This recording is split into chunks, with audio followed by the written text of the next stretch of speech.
In 1980, Volkswagen brought a tiny military Jeep to the Dakar Rally, a vehicle that looked like it had already lost before the race even began.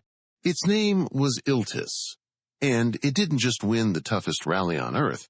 It accidentally helped give birth to the Audi Quattro. This is how it happened. By the late 1960s, West Germany had a problem. Its old military Jeep, the DKW Munga, had reached the end of the road. Production had stopped, and the replacement stuck in bureaucratic limbo for years. That's when Volkswagen stepped in. And instead of designing a completely new vehicle from scratch, the engineers basically raided the Volkswagen and Audi parts bin. By that point, Volkswagen had already acquired Auto Union, the company that would eventually become Audi. So when the engineers started building a new military vehicle, they simply looked at what they already had. The chassis? New. A tough body-on-frame setup built for serious off-road use. The suspension? Adapted from existing Volkswagen components. The engine? A 1.7-liter inline-4 from Audi, making 75 horsepower. The drivetrain? Based on Audi 100 components. In many ways, the Iltis was basically built from whatever Volkswagen and Audi already had lying around. And here's my favorite detail. They deliberately put a Volkswagen badge on it instead of an Audi one, partly to tie the vehicle to Volkswagen's existing military reputation and improve its chances in the tender. They called it Iltis. In German, that means polecat, a small, aggressive predator that never seems to stop moving. A perfect name. During military trials, the Iltis went head-to-head with the Mercedes-Benz G-Wagen. Yes, that G-Wagen. Today, it's a luxury status symbol. But back in 1978, it was a serious military project backed by the full weight of Mercedes-Benz. The Iltis turned out to be cheaper, simpler, and, most importantly, lighter. And that's exactly why the West German military chose it. Over the next decade, Volkswagen built around 9,500 Iltis vehicles. Later, Canada's Bombardier produced licensed versions of the vehicle for NATO countries. A quiet, functional success. But the real story was only beginning. The Paris-Dakar Rally had only just been created. The first event took place in 1979, more than 10,000 kilometers across France, Algeria, Mali, Mauritania, Niger, and Senegal. Sand, rocks, brutal heat, and pure mechanical punishment. And then someone at Volkswagen had a strange idea. What if they entered the Iltis? Not to win, just to show the vehicle, attract attention, maybe even impress the French military. And here's the crazy part. The Rally Iltis was still incredibly close to the production version. Bigger carburetor, different camshaft. That was basically it. Everything else was standard military hardware. Now they needed a driver. So they called Freddie Kotolinski. He was a Swedish count and a very experienced racing driver. When Volkswagen first asked him to race a military Jeep across the Sahara, he wasn't interested. He demanded a fee so absurdly high that it was basically a polite way of saying, find someone else. So they did. But shortly before the rally began, that driver dropped out, and Volkswagen came back to Kotolinski. This time, he agreed. There was almost no time to prepare, no proper route familiarization, no time to properly study the roadbook. His co-driver, Gerd Loffelman, also worked as the team mechanic.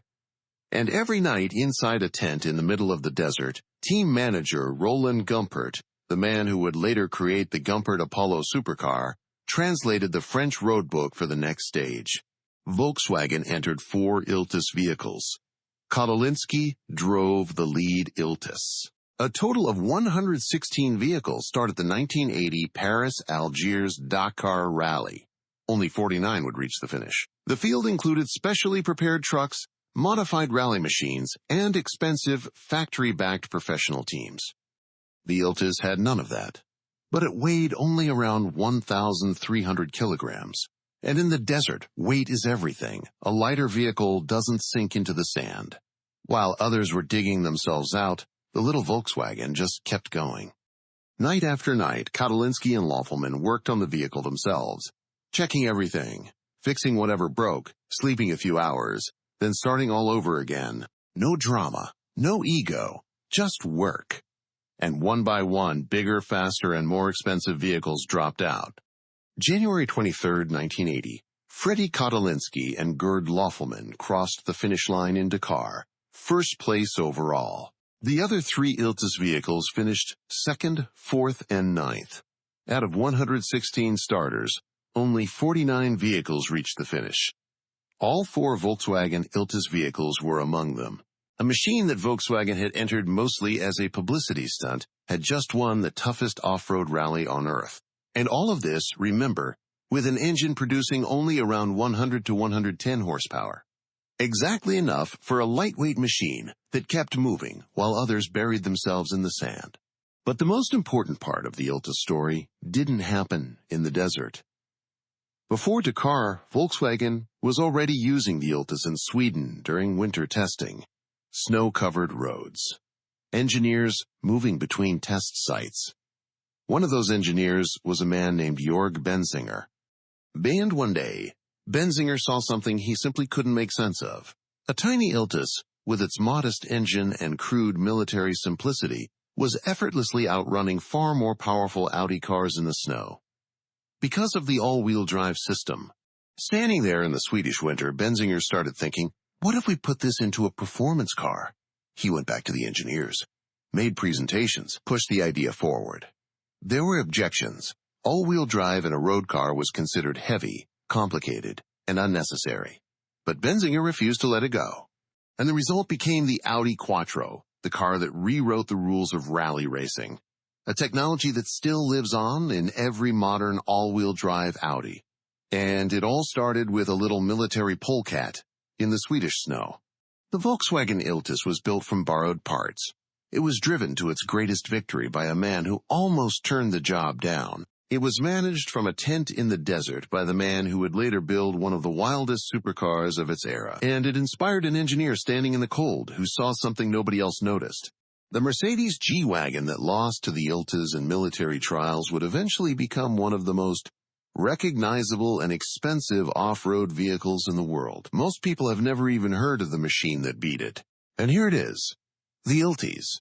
Quiet, tough, forgotten. A little military polecat that accidentally helped give birth to the Audi Quattro and was almost forgotten by history. And if you had never heard of the Volkswagen Iltis before this video, you're not alone. We tell stories about the vehicles that history almost forgot. And there are many more.